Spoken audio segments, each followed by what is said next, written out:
कोलकाता में छिपा एक रहस्यमयी मंदिर।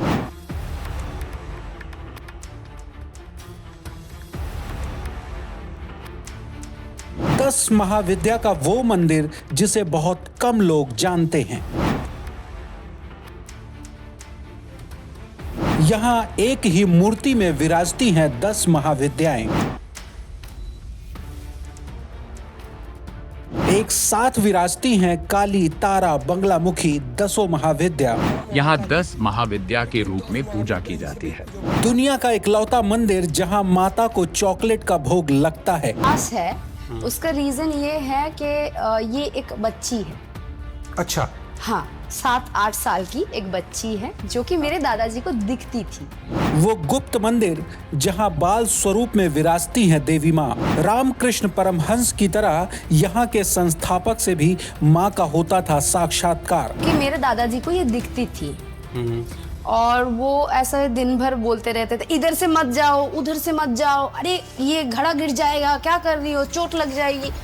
देवी माता से सीधे बात करते थे इस मंदिर के संस्थापक। सभी समस्याओं का निराकरण करने वाली माता के दर्शन।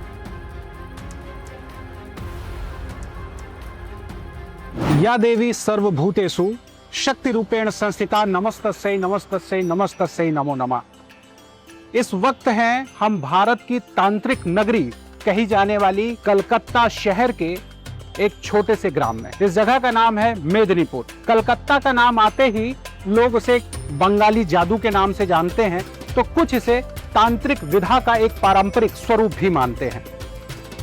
पर इस वक्त जो हम आपको दिखाने जा रहे हैं वह बेहद ही अचरज भरा होने वाला है। ये कह सकते हैं कि ये अपने आप में एक तंत्र की पराकाष्ठा है। भगवान शिव जब साधना में गए और शांत स्वरूप में हुए तब 10 महाविद्या का जन्म हुआ।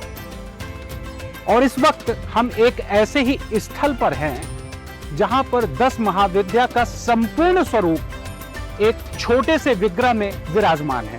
तो इस स्थल पे हम आपको वह दिखाएंगे जो आज तक शायद आपने नहीं देखा होगा। मां का एक ऐसा स्वरूप जो अपने आप में एक बच्चे की तरह चॉकलेट भी लेती हैं और वही बड़े बड़े ऐसे तंत्र काट भी देती हैं जिनके लिए लोग कई जीवन से, दशकों से परेशान भी रहते हैं।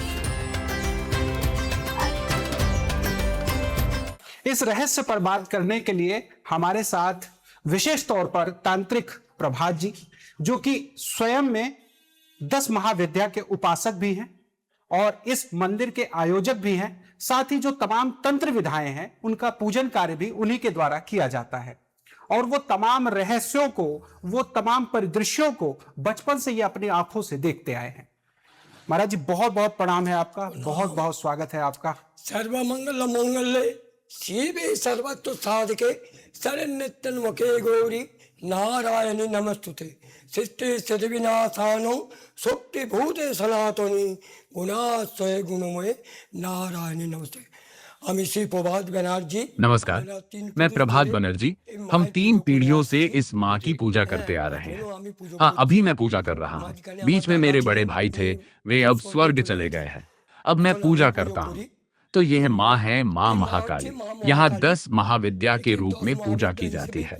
यहाँ माँ महाकाली, महालक्ष्मी, महासरस्वती, इसके अलावा 10 महाविद्या के जो रूप हैं, तारा, फिर बगलामुखी, छिन्नमस्ता, सब मिलकर बने हैं। बगलामुखी, छिन्नमस्ता, इस सब निये गठित महाकाली यहाँ आज 64 वर्षों से पूजित हो रही है। जहाँ मेरे पिता स्वर्गीय अजीत बनर्जी ने इस मंदिर की स्थापना की। स्वप्नादेश में ही मंदिर की स्थापना की थी। और चंडी से इस माँ के जो रूप देखे, रंग देखे, अस्त्र देखे, सब कुछ चंडी से लिया गया है। इस रूप में हम परिचित हुए। जी, वैसे 10 महाविद्या को अगर देखें तो सब अलग अलग स्वरूप हैं, सबकी अलग अलग चेतना है, सबके हमारे भौतिक जगत में अलग अलग कार्य हैं, लेकिन यहां पर सभी स्वरूप को एक में ही समाहित करके एक विशाल विराट स्वरूप बनाया गया है। एक महाकाली रूप है जी। जब मधु एवं कैटव था उसको वध करने लिए ये माए सृष्टि हुआ। जी। আচ্ছা আমি হয়তো ভালো হিন্দি বলি না, বাংলায় বলছি। शायद मैं ठीक से नहीं कह पा रहा हूँ, बंगाली में कह रहा हूँ। और मेरे पिता ने स्वप्नादेश में चंडी से ही माँ का रूप यहाँ स्थापित किया। महाकाली, महालक्ष्मी और महासरस्वती बाद में पिता ने इसे एक करके स्थापित किया। महाकाली रूप में यहाँ पूजा की जाती है। विशेष सभा के लिए चढ़ावा भी चढ़ाया जाता है। এখানে পুজো করা হয়। आपका कोई विशेष अनुभव जो इससे जुड़ा हो माता जी से, जो आपने देखा हो? আমি आप देखिए, इस तरह माँ से मुझे सब कुछ मिला है। यहाँ आसपास जितने गांव और शहर हैं, सब लोग यहाँ आते हैं और अर्पण करते हैं। जो मांगते हैं वही पाते हैं। और मेरे पिता जब जीवित थे तब वे देखते थे कि छोटे छोटे बच्चे माँ की गोद में घूम रहे हैं, चारों तरफ घूमते हुए दिखाई देते थे। माँ यहाँ घूमती थी, यह मेरे पिता कहते थे। शायद हम अभी तक नहीं देख पाए, शायद भविष्य में देखेंगे या नहीं, पता नहीं, लेकिन पिता देखते थे। अब तक कैसे कैसे कार्य लोगों के यहाँ पर होते हैं? किस तरह की समस्या वाले लोग माता के पास आते हैं? যেমন ধরুন जब मनुष्य पर कोई संकट आता है या ऐसा कोई संकट होने वाला होता है, तब वे माँ के पास आते हैं, माँ से आशीष लेकर जाते हैं। जैसे महामृत्युंजय, यहाँ महामृत्युंजय, बगलामुखी या और भी कई प्रकार की शक्तियाँ यहाँ माँ से तैयार होती हैं और उचित स्थिति के समय हवन किया जाता है। हाँ, और निष्ठा के साथ किया जाता है। दूसरी जगहों पर जो कुछ भी अलग अलग तरीके से किया जाता है, हम वह नहीं करते। जहाँ मेरे पिता कहते थे, जो आएगा उसके 30 आंखें हैं, उसकी आंखों को धोखा देकर किसी को ठगने मत जाना। तो मेरे पिता का वही आदर्श आज भी है। 30খানা চোখ, অতএব তার চোখকে ফাঁকি দিয়ে কাউকে ঠকাতে যাস না। মানে আজই পর্যন্ত আমার বাবার সেই আদর্শ নিয়ে আমরা আছি। जी, अब तक कोई ऐसा विशेष कार्य जो किसी व्यक्ति का हुआ हो, चाहे वो आपके दादाजी के समय में, पिताजी के समय में या आपके कार्यकाल में, जब से आप सेवा में हैं माता जी के, कोई ऐसी विशेष घटना का जिक्र करेंगे आप? হ্যাঁ ঘটনা আছে। जैसे इस समय यहाँ पूरा जंगल भरा हुआ था, कोई आना जाना नहीं करता था। ट्रेन से उतरने के बाद कोई घर भी नहीं जाता था। ऐसी स्थिति में मेरे पिता यहाँ रहते थे। तब इतनी गाड़ियां भी नहीं थी और कपड़े भी बहुत साधारण थे। पिता दूध भी नहीं पी पाते थे, 2 पैसे का दूध भी नहीं मिलता था। तो माँ के पास एक आदिवासी महिला आई। তো মায়ের কাছে খাওয়াচ্ছে। হেমা ধূপ এনে দে। তো একজন আদিবাসী মহিলা মাকে এসে ধূপ দিয়ে দিয়ে যায় এবং মাকে यह मैंने अपने पिता से सुना। ऐसी बहुत घटनाएं हैं जो मेरे पिता के समय हुई या मेरे समय में हुई। जब मैं इस मंदिर में आने में बहुत कष्ट पाता था, आ नहीं पाता था, तो माँ ने मुझे खींच कर यहाँ लाया। मैं बाहर में काम करता था, उन सब जगहों से माँ ने मुझे यहाँ खींच लिया और सेवा करने के लिए यहाँ रखा। কাজ করতাম সেই সব বন্ধ করতে মা আমাকে টেনে নিয়ে এসে এইখানে রেখেছে এবং মায়ের সেবা করার জন্য রেখেছে। वैसे माँ को कहें तो ममता का प्रतीक मानते हैं हम, लेकिन इनका स्वरूप बड़ा ही विराट है, विशाल है। लेकिन माता को यहाँ पर यह भी मान्यता है कि चॉकलेट का भोग लगाने से जैसे बच्चे मान जाते हैं, वैसे ही लोगों की इच्छाएं भी पूरी हो जाती हैं। इसके पीछे का रहस्य क्या है? क्या माता जी बाल स्वरूप में है या इनकी विराटता है तब भी? এই नहीं ये बाल स्वरूप है, कहा कि हमारे बाबा शायद इसलिए कि मेरे पिता जब यहाँ रहते थे तब वे छोटे बच्चे के रूप में माँ को देखते थे। माँ की गोद में बैठा हुआ बच्चा इस बच्चे के रूप में लगा कि माँ का चेहरा भी बच्चे जैसा है। माँ की हर चीज बच्चे जैसी है, कोई उग्रता नहीं है। जो भी माँ से मांगता है माँ खुलकर देती है, और बच्चे की तरह अगर कोई गलती भी कर दे तो यह माँ उसे क्षमा कर देती है। आखिरकार उसे स्वीकार करना ही होता है। ভুল করলো এই মা ক্ষমা করে দেয়। जी, अगर मुझे माता को प्रसन्न करना है तो मतलब चॉकलेट क्या माता जी अपने हाथों में लेती हैं या भोग लगाते हैं? कैसे हम अर्पित करते हैं उनको? আমি মায়ের হাতে যেরকম বাচ্চারা চকলেট দিলে মায়ের বাচ্চা খুশি হয়, এরকম মায়ের হাতে চকলেট দিলে মাও খুশি হয়। अच्छा, নে মা।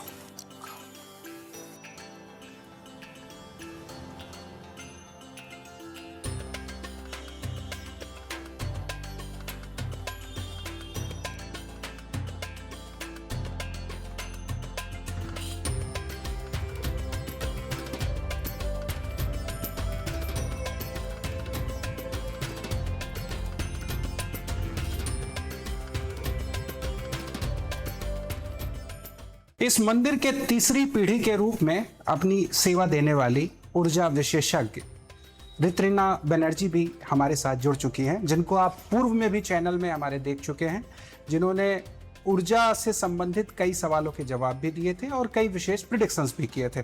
ऋत्विना जी, पुनः आपका बहुत बहुत स्वागत। नमस्ते। आपने जिन माता की विशेषता के बारे में हमें बताया था, मुझे ऐसा लगता है कि बरबस उनमें बड़ा ही आकर्षण है। जी। वैसे देखें तो स्वरूप उनका विराट है, लेकिन नजदीक आने पर जैसे हम इनको, एक माता का एक स्वरूप होता है ना कि उनको बस चरणों में देखने का मन करता है, लेकिन इनके अगर हम मुखमंडल को भी देखते हैं तो वो आभा में प्रकाशित होती है और एक किसी भी प्रकार का उग्र स्वरूप नहीं दिखता है, बल्कि ऐसा लगता है कि हाँ, माँ ममता का ही स्वरूप है। तो कुछ अब आप स्वयं उपस्थित हैं इस प्रांगण में और हमारा भी सौभाग्य है कि इस प्रांगण में हम उपस्थित हैं। तो सबसे पहले कुछ थोड़ा सा आप बताएं माता जी के बारे में, कैसे आप तीसरी पीढ़ी के रूप में अपने आप को यहाँ पर एक सेवारत कारिका सदस्य के रूप में देखती हैं और क्या अनुभव है आपका? एक तो जब मैं छोटी थी तब मैंने दादाजी को देखा था, फिर मैंने ताऊ जी को देखा, फिर अभी पिताजी मेरे हैं यहाँ पे, और अभी आगे देखते हैं। फिलहाल तो पापा ही सारी चीज़ें देख रहे हैं। अभी तक तो मैं जो एनर्जी है, प्रेडिक्शन है, इन सारी चीज़ों में ही हूँ।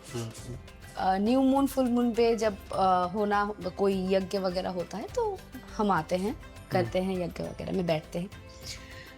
तो ये आपको इतना जो इनका ऑरा आपको देखने को लगा कि एक मिठास है, उसका रीज़न ये है कि ये एक बच्ची है।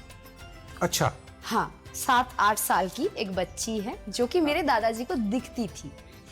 तो ऋत्विना जी बताइए कि इनमें इतना आकर्षण क्यों है?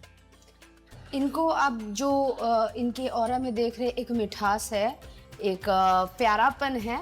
इसका रीज़न ये है कि ये एकदम बाल स्वरूप में है, मतलब इसका एज होगा करीब 7-8 साल। अच्छा। हाँ, मतलब एग्जैक्ट मैं ये इसलिए बता पा रही हूँ क्योंकि मेरे दादाजी को ये दिखती थी और वो ऐसा दिन भर बोलते रहते थे, इधर से मत जाओ, उधर से मत जाओ, अरे ये घड़ा गिर जाएगा, क्या कर रही हो, चोट लग जाएगी, ऐसे वो बोलते रहते थे। मतलब वो माता जी से बातें करते थे? जी, मतलब ऐसे चलता था। हमें लगता था शायद उनको एज हो गया है या ऐसा कुछ, बट उनके जाने के बाद इनका जो हमने धीरे धीरे करके हमने चेंजेस देखे, इनके पसंद देखे, इनके नापसंद देखे, तब हमें भी रियलाइज होने लग गया कि वो ऐसा क्यों बोलते थे। वो बोलते थे साड़ी पहनी हुई है, इतना छोटा है, 7-8 साल की बच्ची है। अच्छा, ऐसा ही कुछ स्वरूप अगर हम देखें तो श्री रामकृष्ण परमहंस को भी माता जी दर्शन देती थी और उनसे भी कहते हैं कि वार्तालाप होता था। जी। तो क्या दादाजी को भी कुछ ऐसा ही माँ का सानिध्य मिला? हाँ, बोल सकते हैं, क्योंकि ये तो पहले 3 अलग अलग मूर्तियां थी, बाद अच्छा। में हाँ, महाकाली, महासरस्वती, जो कि मातंगी है 10 महाविद्या में, जिनको हम मातंगी बोलते हैं, और एक है कमला जो कि महालक्ष्मी। तो ये 3 अलग अलग मूर्तियां थी। बाद में इन मूर्तियों को फिर और भी जितने भी है सारी को एक साथ मिला के सब ये समायोजित कब हुआ, कैसे हुआ और ये विचार कैसे आया मन में? मेरे दादाजी जो बुक लिख के गए हैं, मैंने लास्ट पॉडकास्ट में बताया था, तो उस बुक में उन्होंने अपना जो है लाइफ हिस्ट्री थोड़ा थोड़ा करके अलग अलग जगह पे लिखा हुआ है जी। तो वहाँ से मैंने पढ़ा था। वो काशी गए थे, वो हरिद्वार गए थे, वो पुरी गए थे, और वो पैदल यात्रा थी। और वहाँ पे जाके उन्होंने बहुत दिन गुजारे, बहुत महीने गुजारे। तब के टाइम के जो अघोरीज थे, तब के टाइम के जो उपासक थे, उनके साथ उन्होंने बहुत टाइम बिताया और धीरे धीरे करके उनको जो है इन सारी चीज़ों में इंटरेस्ट लगने लगा। अभी ये इंटरेस्ट बढ़ते बढ़ते उनके पास स्वप्न देश आने लग गए, तो ये सपना देश आने लग गए। तो ये होते होते चीज़ें मतलब उनको धीरे धीरे ड्रैग करती गई। तो बाद में जाके उनको लगा कि नहीं, अभी उनको सपना देश मिल गया, तो वो उन्होंने 3 अलग मूर्तियां बनाई। उसके बाद वापस से एक स्वप्ना देश आता है जिसमें उनको बताया जाता है कि वो सारे महाविद्या को एक साथ एक रूप में लेके आए, जो कि माँ महाकाली है। और इसका जिक्र, इस रूप का जिक्र हमें श्री श्री चंडी में भी मिलता है। उनके हाथ में जितने भी अस्त्र शस्त्र होने चाहिए महाकाली के हाथ में, वो सारे आप यहाँ पे देख पाएंगे। जो रंग होना चाहिए वही रंग है, जो वर्णना उनकी वहाँ पे है उसी तरीके से उसी सेम चीज को उन्होंने यहाँ पे डाला है, जो कि उनको स्वप्न में दिखा था। माता जी के हर स्वरूप के अलग कार्य हैं। जी। ऐसे में यहाँ पर माता जी एक स्वरूप में सभी दसों रूप को एक में ही समाहित करती हैं। तो यहाँ पर कार्य के उद्देश्य की पूर्ति कैसे होती है और किस तरह से माता जी का एक स्वरूप, संपूर्ण स्वरूप को देखा जाए? श्री श्री चंडी में बताया गया है, महाकाली स्वयं संपूर्ण खुद अकेली ही है। जी 10 महाविद्याएं उनके ही रूप है। जी। तो ये अलग रूप मिलके एक जगह पे एक नहीं करा है, एक ही रूप है, उनसे निकला हुआ 10 रूप विभक्त है, हुए। 10 विभाजन हुए। और जब हमें जिस भी रूप की जरूरत होती है, मान के चलते शत्रुओं के विनाश के लिए हमें बगलामुखी की जरूरत होती है, तो बगलामुखी माँ का ही होता है। अच्छा। तो वो तो खुद ही यहाँ पे मौजूद है ना, तो वो खुद ही उस कार्य को करती है। अब मान के चलते हैं किसी की पढ़ाई के लिए उनको सरस्वती माँ का आशीर्वाद चाहिए, जी। खुद मातंगी यहाँ पे है। अच्छा। किसी को धन की संपत्ति की प्रॉब्लम है, खुद माँ महालक्ष्मी यहाँ पे है। जी। तो कौन बचती है फिर? जी। अभी वो खुद में खुद विवाहित है, ठीक है। बहुत सारे ऐसे रिचुअल्स भी होते हैं जो कि विवाहित कर सकते हैं, बट जो लोग अपने हस्बैंड को खो चुके वो नहीं कर सकते। इनमें वो भी मान्यता, मतलब उसका भी कोई बैरियर नहीं है, क्योंकि धूमावती खुद यहाँ पे है ना। जी। जी। तो कहीं पे इनका कोई लिमिटेशन है ही नहीं। जी। ये शक्ति और काल दोनों का मिलान करके जो होता है वही महाकाली है। वाह। तो अभी तक आपने अपने सामने क्या क्या घटना घटित हुए देखा है जो ये कह सकते हैं कि सामान्य जीवन में या भौतिक जगत में संभव नहीं है? कुछ दिनों पहले एक केस आया था जो कि है, उनको कहीं पे जाने की वजह से कुछ नेगेटिव एनर्जी का इम्पैक्ट हुआ। अभी वो खुद चल नहीं पा रही है। उनको जब उतारा गया मंदिर के बाहर से, तब वो लेटी हुई है। उनको 2 आदमी मिलके उठा के लेके आए थे, और इनको जब बिठाया भी गया वो बैठ नहीं पा रहे हैं, वो ऐसे आगे पीछे हो रहे हैं। उनको खुद में कोई कंट्रोल था ही नहीं। जब वो वापस गई तो वो खुद अपने पैरों से चलते हुए गई है। मेरे पास इस चीज का वीडियो भी है, अगर अच्छा। आपको चाहिए हो तो। मेरी मम्मी थी वहां पे प्रेजेंट, तो उन्होंने अपने फोन में कैप्चर करा था।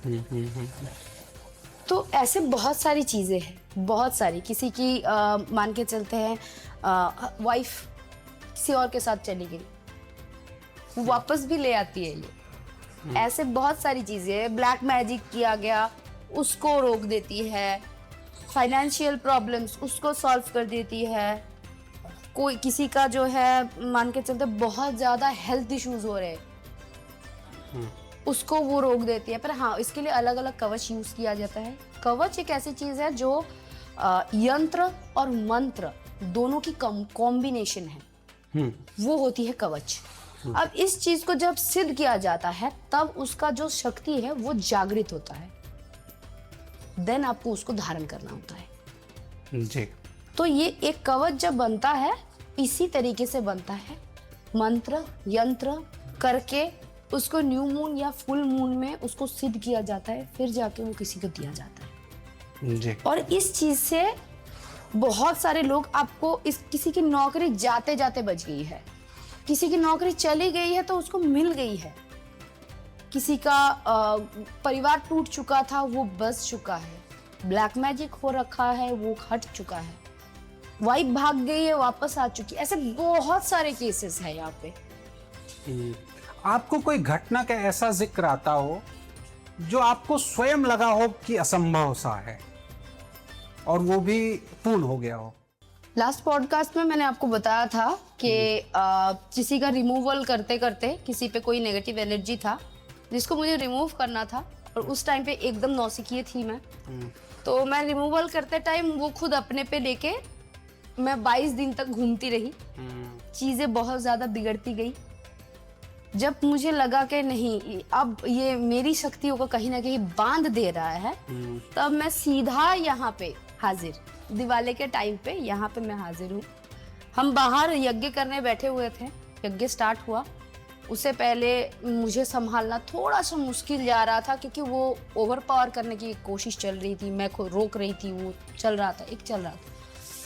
तो जब यज्ञ स्टार्ट हुआ, यहाँ पे आपने देखा होगा बाहर एक पेड़ है जी। उस पेड़ की एक टहनी टूटती है, टूट के गिरती है। वो यज्ञ चल रहा है, उस टाइम पे ही हो रहा है, टहनी टूट के गिरती है। उसके अगले दिन से जब वो यज्ञ वगैरह हो गया, मैं घर पहुंच गई, सो गई। अगले दिन से वो सारी चीजें जो थी, जो मेरे साथ हो रही थी, वो सारी चीजें खत्म हो चुकी थी, जो मुझे लगा नहीं था मैं निकल पाऊंगी। मतलब आप एनर्जी बैलेंस करती हैं, लेकिन आपकी एनर्जी इनसे बैलेंस होती है। बिल्कुल 100%। तो ये भी कह सकते हैं कि आप आज जो इस विधा में जुड़ी हैं, या आप आज ऊर्जा विशेषज्ञ के तौर पर जानी जाती हैं, तो आपकी ऊर्जा का प्रवाह इन्हीं के द्वारा होता है जी। और कैसे, क्या व्यक्तिगत क्या अनुभव आपके रहे माता जी के साथ? मैं तो बचपन से इन्हीं के गोद में खेल के बड़ी हुई हूँ, इधर ही घूमती रहती थी। तो एक बड़ी बहन का जो होता है रोल मेरे लाइफ में, वही ये करती है। डांटती है, धमकाती है, कभी कभी ब्लैकमेल करती है, कभी कभी इमोशनल टॉर्चर करती है, जैसे कि एक बड़ी बहन करती है नॉर्मली। वो सारी चीजें मेरे साथ होती है और ये करती रहती है। कुछ अगर मैंने इसका ऐसा कुछ बोल दिया कि जो इनको पसंद नहीं आया, ये मुंह फुला के भी बैठ जाती है और फिर मुझसे वही कराती है जो इनको कराना है, और मान लेना पड़ता है। दीदी है, क्या ही बोल सकते हैं। ऐसे बहुत सारे केसेस हुए हैं।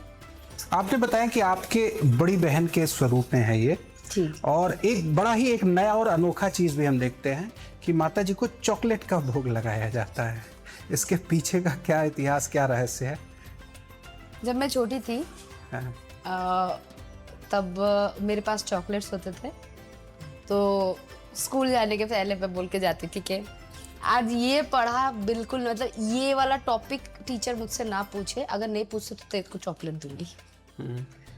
तो वहां से स्टार्ट हुआ।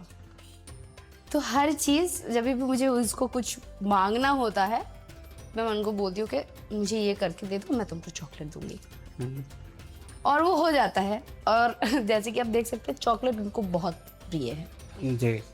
अभी इस चीज को हम अगर रिलेट करें कि वो बच्ची ही है 7-8 साल की, तो बच्चों को चॉकलेट प्रिय है जी। तो वही चीज है। सिर्फ चॉकलेट नहीं, इसको बहुत ज्यादा श्रृंगार का बहुत ज्यादा शौक है। अच्छा। श्रृंगार के चीजों का भी बहुत शौक है इनको। बिंदी लगाना पसंद है, फिर ये थर्ड आई का एक छोटा ऐसा पैटर्न होता है, वो पैटर्न बहुत पसंद है। फिर हार वगैरह, वो जब हमारे यहाँ पे महालया होता है, जो देवी पक्ष का स्टार्टिंग होता है, उस दिन ये एकदम पूरा तैयार होके बैठती है। तो वो दिन इसका बर्थडे हम मनाते हैं। बेसिकली उस दिन पे यहाँ ये मंदिर जो है ये प्रतिष्ठा हुई थी 64 साल पहले, तो हम इसको बर्थडे के हिसाब से ही देखते हैं। और सबसे बड़ी जो उत्सव होता है वो उसी दिन पे होता है यहाँ। नहीं, कुछ घटनाओं का आपने जिक्र ऐसा भी किया था कि कई बार ऐसा हुआ है कि आप चॉकलेट समय पर नहीं दे पाई हैं, या चॉकलेट आपने कम दिया और आपकी बड़ी बहन नाराज भी हो गई। हाँ हुआ है, ये तो रिसेंट की है। हाँ।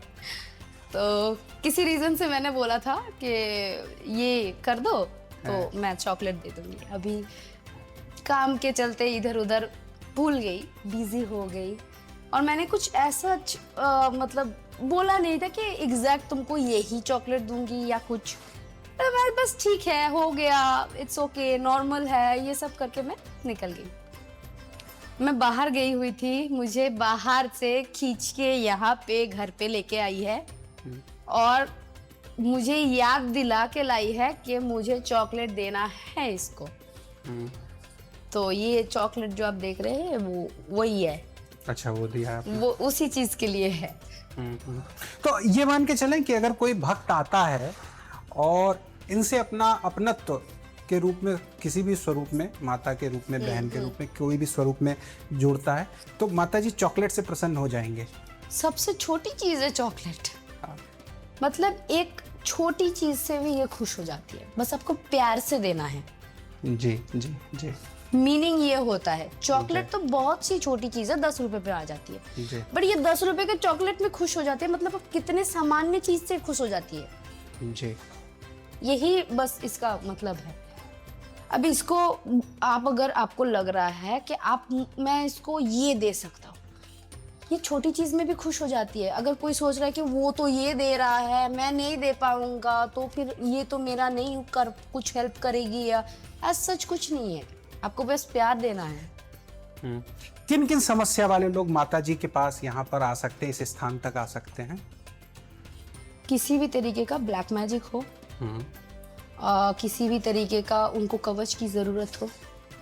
कवच जो है वो काम करता है आपके एनर्जी को प्रोटेक्ट करने के लिए।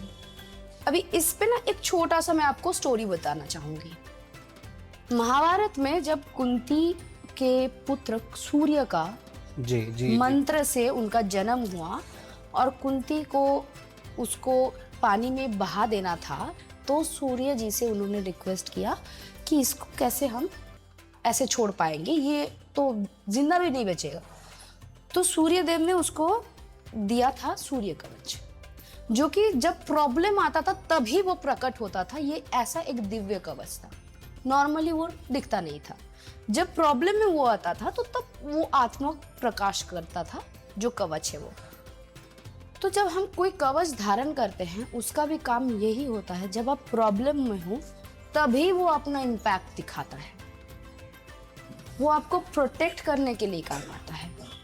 तो इसके लिए आपके प्रॉब्लम आएगा तो उसको प्रोटेक्ट करने में वो काम में आएगा। कलकत्ता को या बंगाल को ही कहें तो बंगाल को वैसे भी तंत्र की राजधानी कहा जाता है ना? और संपूर्ण तंत्र को अपने में समेटे हुए माता जी यहाँ पर विराजमान हैं। तो क्या किसी भी प्रकार का ऐसा तंत्र है जो लोग वर्षों से परेशान हैं, पूरे जीवन निकल जा रहे हैं, तो पूर्ण समाधान यहाँ पर इस स्थान में हो सकता है? हो सकता है।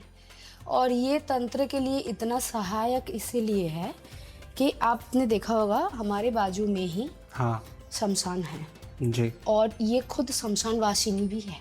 जी तो इनके जो कार्य या क्रियाएं होती है वो उधर ही होते हैं, उसी एरिया में होते हैं। तो इनको जो भी कुछ कराना होता है वहाँ पे होते हैं। तो इस चीज से क्या होता है कि कोई भी कितने भी साल पुरानी चीज लेके आए वो निकल जाता है। बस वही मन की भावना जो है वो शुद्ध होनी चाहिए। तो रित्रीना जी ये बताइए कि अगर कोई दर्शन के लिए यहाँ पर आना चाहता है, इस विशेष तीर्थ स्थल पर पहुँचना चाहता है, तो वो कैसे पहुँच सकता है? हमारे यहाँ से ऑनलाइन भी काम होते हैं। अगर आप नहीं आ सकते, बहुत दूर है, क्योंकि ये हमारा वेस्ट बंगाल में आता है। जी वेस्ट बंगाल कोलकाता सब जानते हैं, बट कोलकाता से भी ये अप्रोक्सीमेट 185 टू 220 किलोमीटर्स डिस्टेंस में है। तो अगर कोई नहीं आ सकता तो ऑनलाइन कर सकते हैं, और अगर कोई आना चाहते तो वो मैप में सर्च कर सकते हैं गढ़बेता, GARHBETA। अच्छा, ये गढ़बेता, वेस्ट मिदनापुर। अच्छा ठीक है, वेस्ट बंगाल, ओके, वेस्ट मिदनापुर, वेस्ट मिदनापुर। ठीक है। बाकी मैं डिटेलिंग के लिए मैप के लिंक भी शेयर हाँ, कर हाँ, दूंगा। बिल्कुल। तो जो भी दर्शक यहाँ पर पहुँचना चाहे, कोई विशेष दिन या विशेष तिथि भी निश्चित है? हाँ, full moon and new moon बहुत ऑस्पिशियस रहता है, क्योंकि उस दिन पे जो होते हैं काम होते हैं, जितने भी ब्लैक मैजिक वाले काम हैं या कवच वाले काम हैं या यज्ञ वगैरह काम है, किसी की बाधा दूर करनी है, शत्रु का नाश है, कुछ भी टाइप का कोई भी काम हो, तो वो सारी चीजें new moon and full moon में ही होता है। बाकी सैटरडे और ट्यूसडे को तो पूजा नॉर्मली जैसा होता है, तो वो तो महत्वपूर्ण है ही। बाकी कभी भी आ सकते हैं। तो अगर आपको यहाँ विशेष तीर्थ स्थल पर आना है तो मैं गूगल मैप की लिंक भी डिस्क्रिप्शन बॉक्स में दे दूंगा, और विशेष दिन पूर्णिमा या अमावस्या के दिन यहाँ पर विशेष प्रकार की पूजा होती है। आप उसमें शामिल होना चाहें तो आप उस विशेष दिन का चुनाव करें, ताकि अपने आप में एक विशेष महत्व, विशेष तिथि रहता है। यहाँ पर आकर के आप पूजा पे भी शामिल हो सकते हैं। साथ ही स्क्रीन पर मैं आपको विशेष नंबर भी दिखा दूंगा जो कि रित्रीना जी की टीम का नंबर है। आप उनसे भी डिटेलिंग ले सकते हैं, यहाँ की लिंक्स ले सकते हैं, शेयर लोकेशंस ले सकते हैं। और अगर किसी विशेष प्रकार की आप एनर्जी बैलेंसिंग, ऊर्जा संबंधित कोई प्रश्न, आपके व्यक्तिगत प्रश्न कुछ भी होते हैं, तो भी आप कॉल करके रित्रीना जी का समय लेकर के विशेष चर्चा कर सकते हैं। अगले कड़ी में कुछ ऐसे ही फिर होगी आपसे मुलाकात। तब तक के लिए जय महाकाली, जय माता जी।